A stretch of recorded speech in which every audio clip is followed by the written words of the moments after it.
Questa serata è centrata sui giovani sostanzialmente, in due, quindi con i club Rotary, Rotaract e Interact, e anche l'Innerui l'abbiamo menzionato, su due aspetti originali, uno la sanità e assistenza e il secondo è anche quello della cultura umanistica.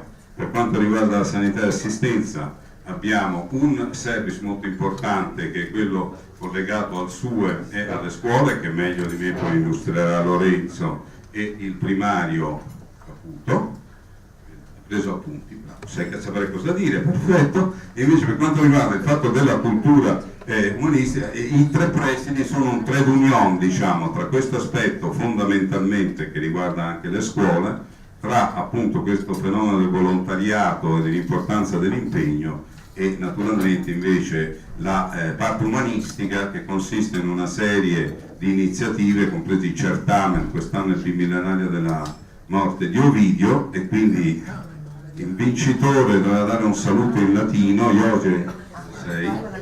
Very briefly, because we are questa è un'iniziativa mondiale e l'ha vinta. Quest'anno noi abbiamo una delle nostre concorrenti del Marco Polo che andrà con il professore poi a Sulmona ai primi di aprile, e quindi speriamo come Venezia di riuscire a vincere noi stavolta. A te. Grazie. Buonasera a tutti. No, questo è italiano.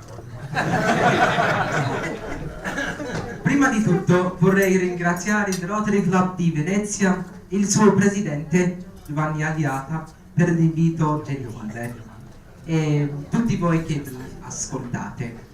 Allora, mi chiamo Josia, sono uno studente americano di 16 anni e ho cominciato a imparare il latino 10 anni fa. Mi piacciono moltissimo queste lingue antiche.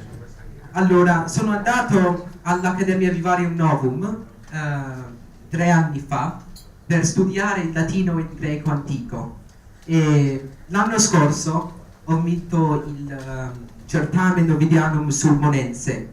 In questo certamen dovevo tradurre un brano di un'opera d'Ovidio e poi scrivere un piccolo commento. Allora, se volete, adesso dirò la stessa cosa in latino e anche in greco antico.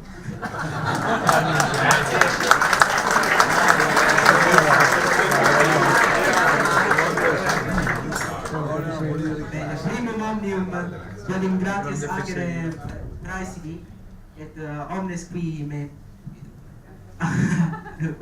me audiunt loquentem. Ergo utiam vobis dixi nomen mei Josias es, discipulus sum sedecem annorum, et didici linguam latinam, coepi discere linguam latinam ante decem annos. Petivi Academiam Vivarium Novum ut melius latine et graece discerem, et inde anno praeterito particeps fui certaminis Ovidiani. Nunde, me helvis Dilanein, kai ego buluminan charidonai auto, kai passi poi emauton accusin. Ego emi Hoiosias, to mamu estim Hoiosias, kai ego mandano te glotten heleniken, kai te glotten romaiken. Ego men in agonites des romaces glottes en, kai enikesa, kai puluminan passi charidonai. Grazie mille.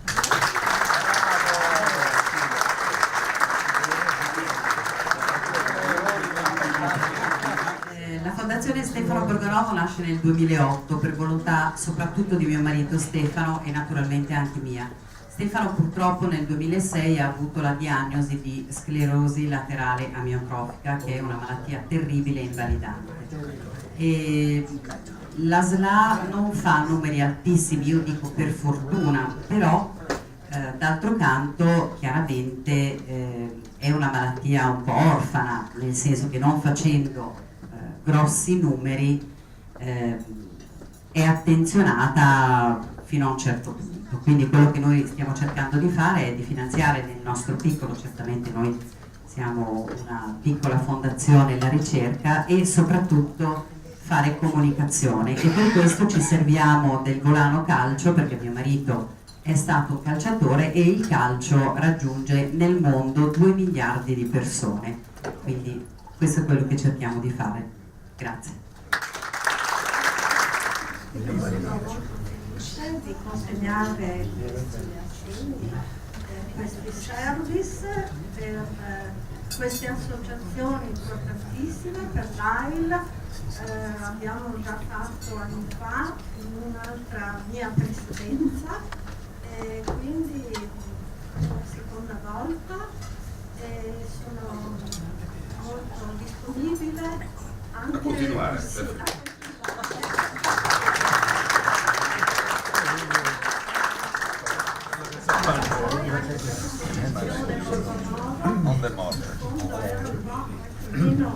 Meno conosciuta, quindi è giusto che teniamo presente questa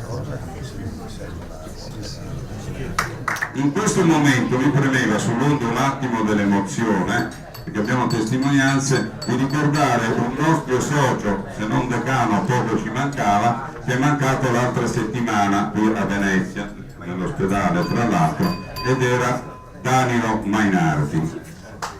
Assieme a Francesco Paradini abbiamo montato un PowerPoint. Francesco c'è una testimonianza molto toccante. Prima di dargli la parola voglio ricordare Danilo, perché abitavamo vicini lì a San Vio, proprio per un certo... Grazie Paolo, richiamami alla distanza. E abitavamo a San Vio e c'erano i nostri quadrupedi che si incrociavano. Il suo orso era un golden retriever bello grande ma dolcissimo, il mio piccolo un avanese, Ticca, piccolo, però devo dire l'umanità è la cosa di Danilo, veramente una cosa, mi è rimasto dentro da questi incontri quadrupedali, diciamo. Quindi inviterei, dove è andata a finire? No, ma aspetta, non siate timidi, venite perché qua. Ecco, abbiamo Francesco Paradin, che sarà primario di neurologia in questo consesso di medici e che è una testimonianza su Danilo veramente... Sì, buonasera a tutti. La testimonianza molto breve e soprattutto sull'amico, l'uomo, la persona Danilo Mainardi, col quale abbiamo anche collaborato scientificamente, una persona, giusto per dire quanto fosse eclettico e quanto fosse curioso di tutto ciò che era scientifico. Avessimo studiato alcune forme di epilessia comparandole con degli atteggiamenti, con dei movimenti della salamandra, piuttosto che il linguaggio di alcuni mammiferi e il linguaggio umano. Ma assieme al professor Pascari e al professor... Andiamo anche le immagini. Sì. Danilo Mainardi lo conoscevamo tutti, persona squisita, una persona dolcissima, persona recentemente lo scorso dicembre microfono seguito a ha avuto una lesione cerebrale importante, è entrato in coma, è stato ricoverato da noi, Leopoldo e pian piano ha cominciato a riprendere coscienza, a riprendere lucidità, ma era sicuramente molto sofferente. Era molto sofferente e aveva delle difficoltà di comunicare anche con a un certo momento è successo, pur conoscendoci tanti anni e quindi potendo comunicare anche verbalmente, a un certo punto ci riusciva anche, ma la cosa che è diventata più facile per noi, che succedeva ogni mattina, la notte era questo, non dormiva troppo bene, quando arrivava mi prendeva le mani e me le accarezzava E con questo contatto fisico, questo contatto di pelle, lui si tranquillizzava e arrivava a sorridere. E questo gioco, questa comunicazione è continuata per giorni ed era l'incontro di ogni giorno. Da allora diventava più sorridente, accettava le terapie, insomma si era instaurato un linguaggio non verbale, quel linguaggio non verbale di cui parlavamo quando parlavamo del linguaggio degli animali. Noi parlavamo come degli animali.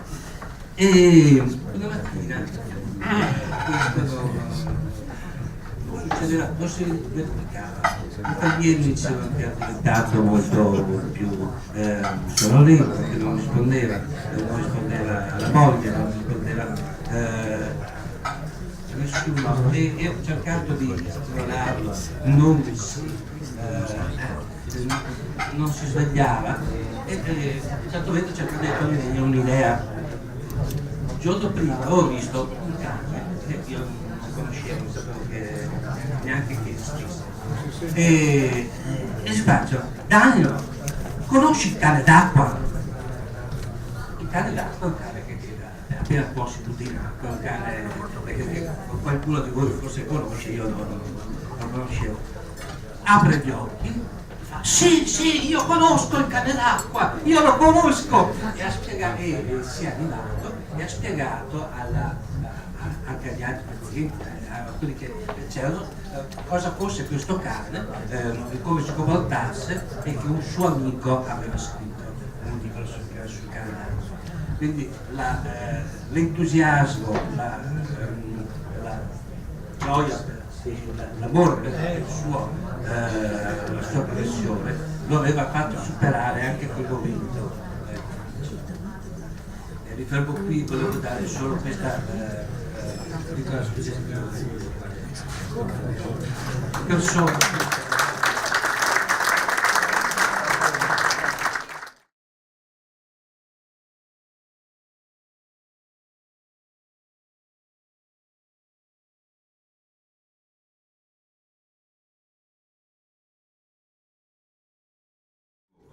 Quindi il dottor Caputo e il nostro Lorenzo Marzomagno, che è il leader dell'esperienza molto importante del Service Interact, che prevede di resuscitare i morti, se ben capito. No, non proprio, ma spiegaci meglio. Grazie mille Presidente. Buonasera a tutti, vi avete presentato il Presidente Giovanni, sono Lorenzo Marzomagno e quest'anno sono Presidente dell'Interact e l'abbiamo fondato insieme a giugno. Dunque, prima di parlare del service in sé e di descrivervi un po' le modalità stesse in cui e di come si è svolto, ci tengo a presentarvi il dottor Caputo Paolo, direttore primario del SUEM 118 di Venezia e Mestre. Dunque, brevemente, il dottor Paolo Caputo è un anestesista e rianimatore e neurofisiologo, da sempre appassionato di traumatologia, soprattutto traumatologia cerebrale. Per un decennio ha lavorato presso la neurorianimazione di Treviso e poi ha trascorso altri 2 decenni presso l'ospedale di Padova e l'ospedale di Venezia. Ha contribuito alla nascita del centro trauma provinciale e del centro di trauma provinciale e sul Buvello si è dedicato con grande passione all'estero ospedaliero, quindi al SUEM, dirigendo la centrale operativa provinciale 118 e il SUEM, che forse già sapete è il servizio di emergenza e urgenza di Mestre e Venezia, come avevo già detto. La grande passione del dottor Caputo e quella che noi abbiamo condiviso con lui è appunto la passione alla formazione di una popolazione che sia in grado di intervenire in caso vi fosse una necessità. Quindi adesso lascio la parola al dottor Caputo e poi brevemente vi illustrerò come si è svolto il service.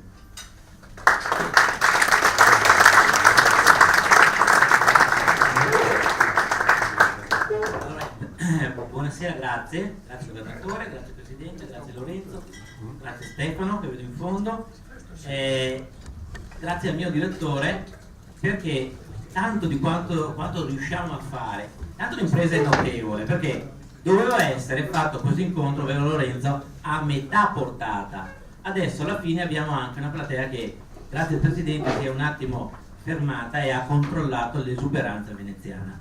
Ma andiamo avanti. Che cos'è il nostro compito? Il nostro compito è riuscire, parlo come in questo momento 118 emergenza, ad arrivare. Ma per arrivare ci vuole un po' di tempo. E voi ben ne sapete, perché anche se oggi hanno parlato molto bene di noi, questo è male, succede che ogni tanto i tempi possono essere diversi da quelli ideali. E allora di cosa abbiamo bisogno? Abbiamo bisogno di qualcuno che vada a coprire quell'intervallo senza la cavalleria, la chiamo io, cioè la forza armata che sarebbero i professionisti del 118 arrivano, e in questo momento abbiamo bisogno di aiuto. Il nostro motto, come vediamo in tanti dei nostri manifestini e dei nostri detti, è aiutaci ad aiutarti, perché bisogna che tu faccia la telefonata adeguata, ma bisogna anche che qualcuno sappia muovere le mani. Noi telefonicamente aiutiamo, diamo delle indicazioni, ma spesse volte è importante riuscire a dare l'informazione, una piccola formazione. E questo chi è il serbatoio migliore, senza togliere niente a nessuno, per ricevere rapidamente e imparare? I giovani.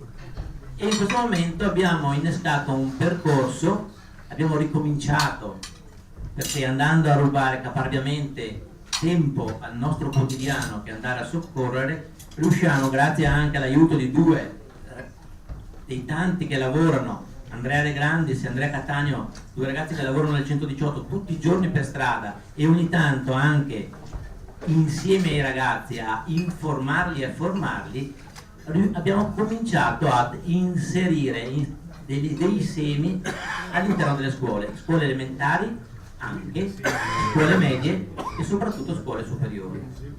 Con che cosa? Con la nostra buona volontà, con un po' di informatica e anche con del materiale che in questo momento i ragazzi, i vostri ragazzi, l'Interact di Venezia principalmente, è riuscito a dare a 118 e dare a loro stessi e dare alle scuole. Quindi a noi, grazie a loro, abbiamo quanti? 50 piccoli, adesso ne facciamo vedere anche uno poi, Andrea, piccoli manichini con i quali si può andare a iniziare a imparare i rudimenti del massaggio cardiaco, più un grosso manichino. E con quello abbiamo cominciato a fare un percorso itinerante nelle scuole. Ed è un volano, perché io in questo momento vi assicuro che non riusciamo in questo momento a soddisfare, o siamo al limite di riuscire a soddisfare le richieste delle nostre scuole e conciliare con il quotidiano nostro. Abbiamo un sogno nel cassetto. Il sogno nel cassetto è questo. Adesso parlo in tecnichese. Esiste un cardiologo contemporaneo nostro, spagnolo, è il dottor Brugada, che sta percorrendo a livelli molto più alti di quelli che stiamo facendo noi. Il dottor Brugada è colui che ha individuato uno dei motivi delle morti cardiache precoci e nel suo territorio, che è una delle province della Spagna, è proprio iniziato un percorso con le scuole superiori. Ha organizzato dei corsi per l'uso dei defibrillatori, non quello che facciamo noi, che è una cultura iniziale, è una piccola infarinatura di come si usano, di come si potrebbero usare. Il vero corso, 4 ore, e ha creato dei docenti, dei tutor, allievi di quarta, quinta superiore, che a loro volta si autogestiscono e diventano loro istruttori dei loro compagni. È un volano che anno per anno, biennio dopo biennio, produce migliaia di abilitati all'utilizzo del defibrillatore, che è quello strumento che ci aiuta spesse volte a salvare le vite.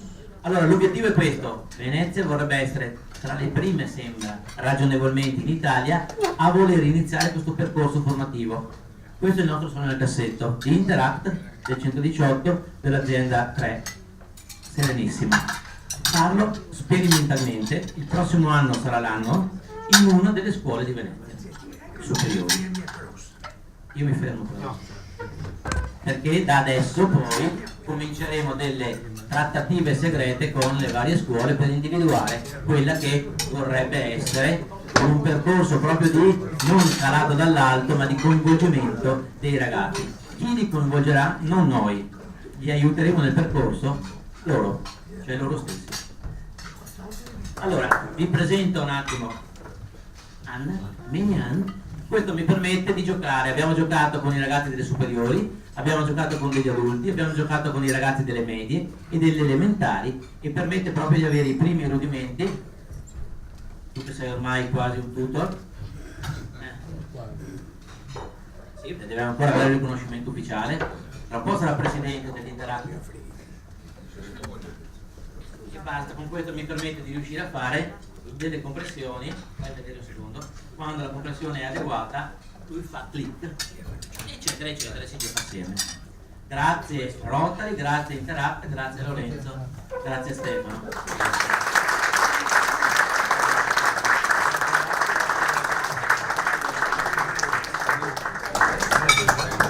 Grazie mille. Allora, ecco, vi ho presentato il nostro sogno del cassetto, che è un sogno che veramente ci terremo moltissimo a realizzare in futuro. Speriamo di farcela l'anno prossimo. Nel frattempo vi espongo quello che siamo già riusciti a fare, che secondo me è qualcosa che comunque può avere un futuro e che non è indifferente, a mio parere. Allora, anzitutto vi racconto un po' come nasce l'idea. L'anno scorso, nel mese di maggio, siamo andati, l'Interact Club non era ancora nato, siamo andati insieme a Diego, che era presidente l'anno scorso, a un'assemblea distrettuale e abbiamo sentito parlare dell'assemblea distrettuale dell'Interact, la quale ha cominciato a mettere dei paletti per gli eventuali service distrettuali. Alla fine noi nel mese di giugno ci siamo fondati come club e siamo venuti a sapere che appunto il service distrettuale era quello di promuovere la sensibilizzazione del primo soccorso tra i giovani. Con Stefano, che tra l'altro ringrazio moltissimo per tutto il supporto che ci ha dato, siamo riusciti allora a pensare insieme a questo service che non potrebbe allinearsi meglio col progetto distrettuale, e con il supporto preziosissimo del Rotary Club di Venezia, che ci tengo a ringraziare moltissimo, siamo riusciti ad evolvere, appunto, come diceva il direttore il primario Caputo, 50 manichini come quelli che avete appena visto,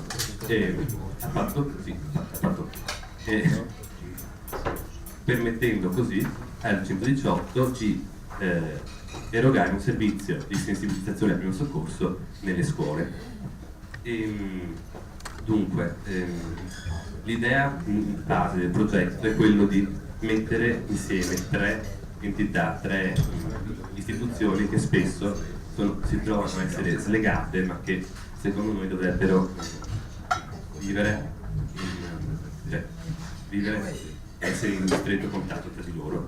Quindi appunto il mondo dell'Interact, quindi il mondo Rotary, l'istituzione scolastica, quindi i licei, dove appunto i nostri soci si formano, e il 118, quindi il servizio ospedaliero del primo soccorso e nello specifico l'Urso 3 Serenissima, che comunque è la provincia di Venezia.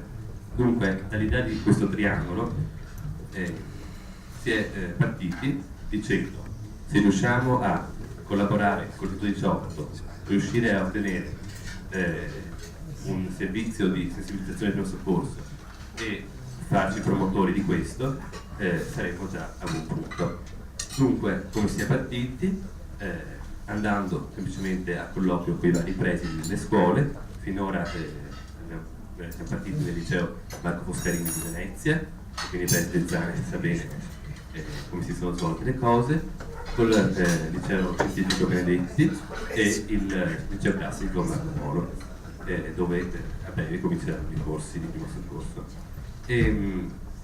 Si parla di presidi, si decidono le modalità, dopodiché si parla con gli infermieri responsabili. Tra l'altro io veramente non riuscirò mai a esprimere la parola di gratitudine che ci lega a questi professionisti che hanno dedicato il loro tempo per venire a formare i ragazzi con grandissima professionalità, e questo ci tengo a precisarlo, riuscendo sempre ad adeguare i toni alla platea che si trovavano davanti, perché io ho assistito alle lezioni dei corsi con i ragazzi delle scuole medie, ho assistito ai corsi con i ragazzi del quinto anno del liceo.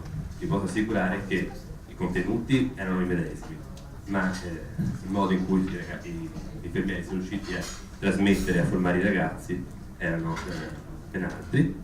E dopodiché si decise le modalità, quindi 2, 4 ore, 2 ore di teoria e 2 ore di pratica, piuttosto che 2 ore di pratica pura. Si è partiti con queste mattinate, riuscendo a formare allora all'interno del liceo Toscarini tutte le classi del quinto anno, quindi 3 classi più tutte le terze medie della scuola media. Benissimo. E quindi il nostro futuro, il nostro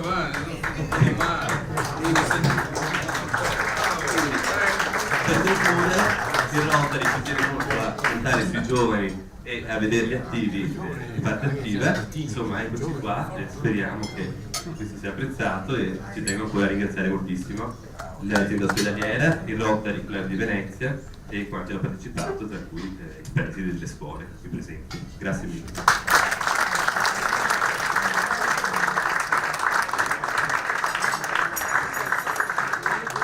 E adesso il primario dell'ematologia Renato Bassan di Venezia Mestre ci spiegherà perché ci servono tanti soldi e quante vite riesce a salvare. C'è tanta gente che ne mangia tanti.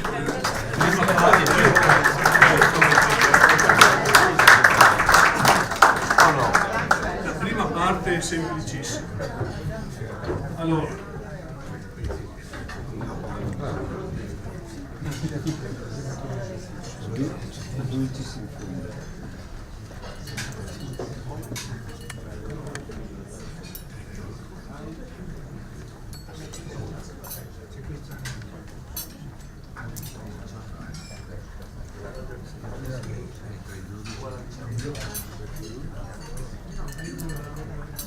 Una colonna sonora di sottofondo,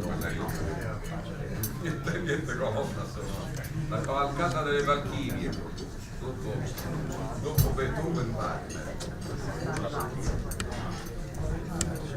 cavalcata delle Valchirie.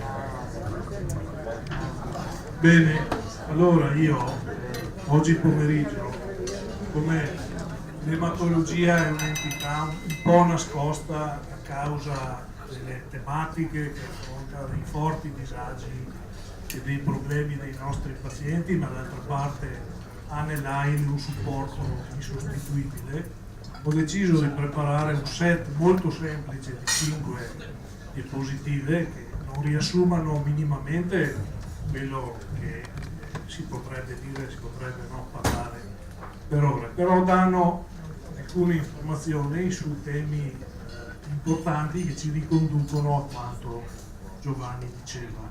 E la mia prima diapositiva è una vista sul futuro. Il 2 marzo del 2017, cioè 12 giorni fa, veniva pubblicato questo articolo sul New England Journal of Medicine. New England Journal of Medicine è la rivista top delle pubblicazioni mediche, che riporta solo ed esclusivamente lavori scientifici che sono destinati ad avere un impatto significativo sul progresso della medicina. E questo è quello che si definisce una breakthrough publication. è qualcosa che avrà una ripercussione positiva sulla pratica medica che ovviamente riguarda l'ematologia. Si tratta di un trattamento innovativo per la leucemia acuta linfoblastica. La leucemia acuta linfoblastica è la leucemia del bambino e attorno alla leucemia acuta linfoblastica del bambino è nata l'AIL, l'Associazione Italiana per le Leucemie, mi sembra 3 decenni fa. Quindi questo è una liaison culturale e storica importante, ma è anche la malattia a cui alcuni di noi, tra cui il sottoscritto, si sono dedicati come tema, come problema scientifico e terapeutico. In questo lavoro che coagula i centri dedicati a questa malattia più importanti sono presenti 3 centri italiani, tra cui il nostro, un centro di Roma e un centro di Bergamo, Università di Milano.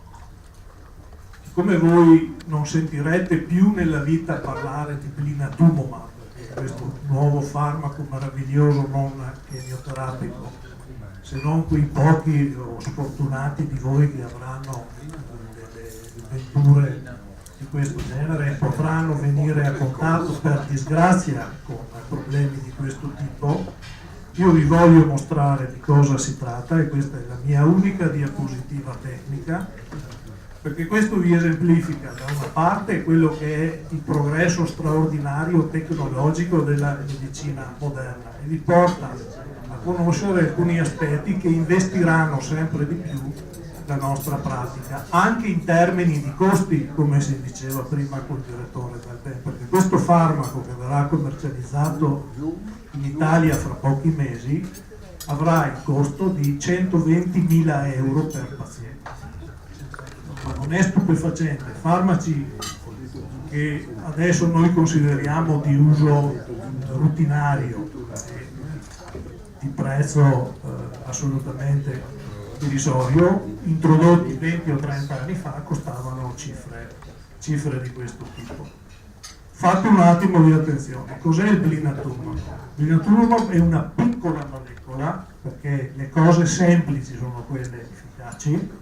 Questa è stata un'invenzione di un gruppo di giovani immunologi dell'Università di Monaco, quali hanno ideato un meccanismo straordinario per combattere le micrometastasi nei tumori, che poi si è rivelato un meccanismo alla base di farmaci usabili in qualsiasi malattia tumorale, ma il farmaco è stato usato per la prima volta nella leucemia acuta linfoblastica e per questo siamo stati coinvolti.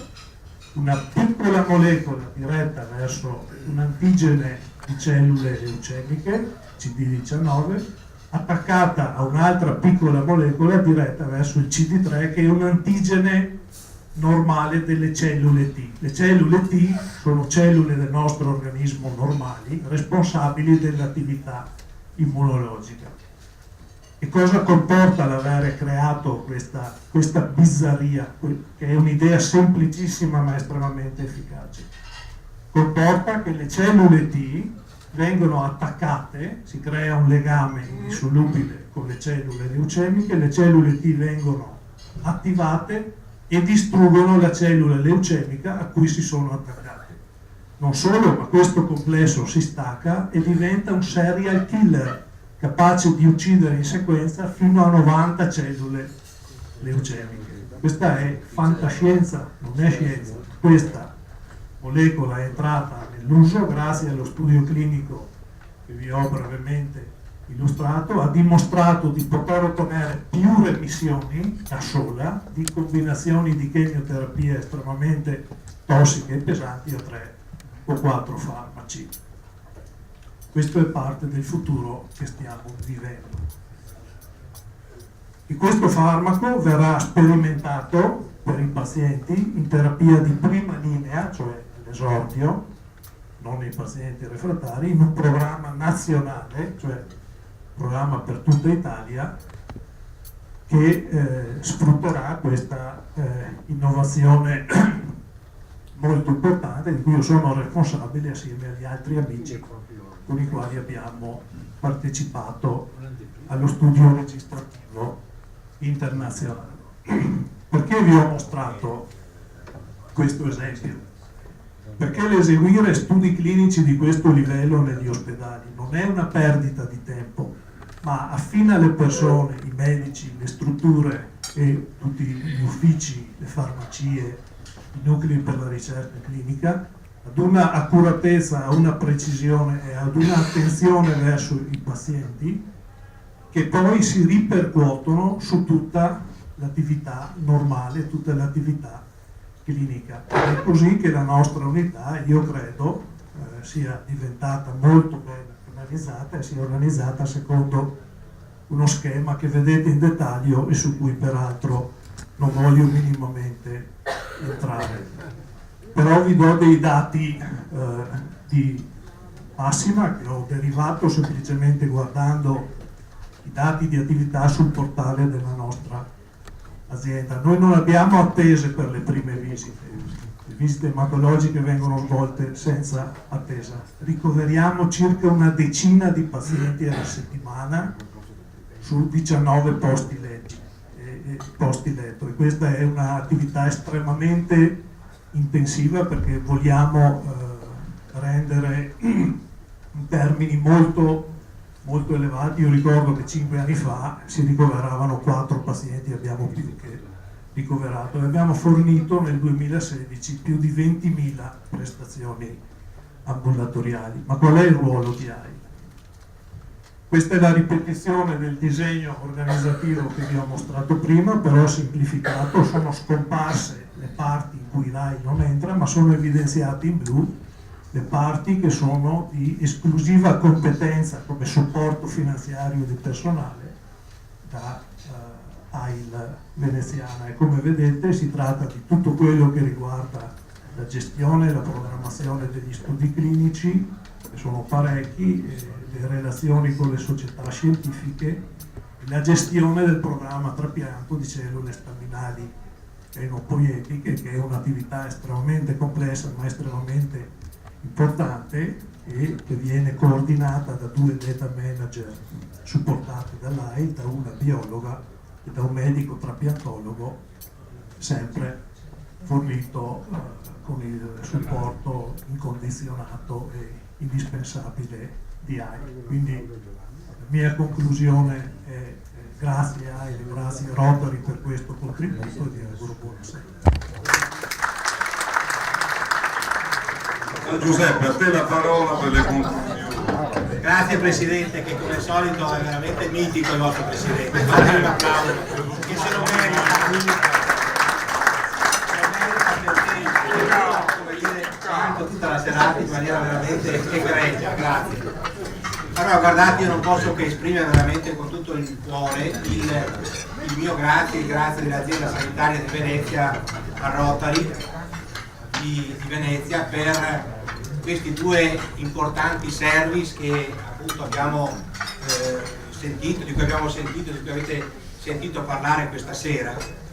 2 service che vanno a, come dire, dare delle risposte importanti su 2 ambiti che sono 2 nostre eccellenze nell'ambito appunto sanitario e nell'ambito in particolare sanitario appunto di Venezia.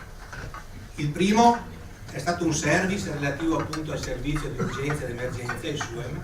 Voi sapete che il nostro SUEM di Venezia, che ha la sede a Mestre, dove c'è la caserma dei pompieri, dentro lì c'è il SUEM, cioè c'è la centrale operativa che governa tutte le chiamate di emergenza che arrivano dalla provincia di Venezia.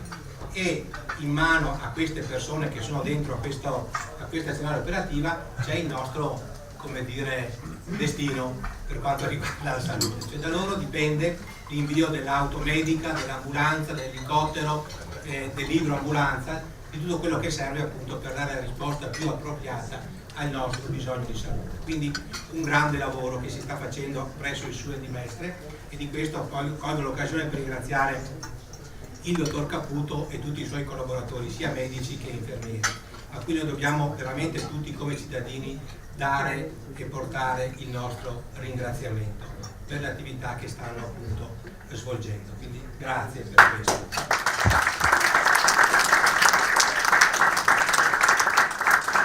il service che avete appunto sviluppato grazie ai giovani appunto del Rotary è molto importante, perché viene, come dire, ad inserirsi in un progetto veramente come dire, importante che l'azienda sanitaria sta facendo in quel di Venezia. Si chiama Venezia Città Cardioprotetta, è un progetto che portiamo avanti assieme al Comune, assieme all'Associazione Albergatori, e che ha portato a sviluppare appunto nel territorio di Venezia, in particolare il centro storico, 2 punti di primo intervento, Piazzale Roma, Piazza San Marco, e una rete di defibrillatori che è stata posizionata in vari punti appunto della città.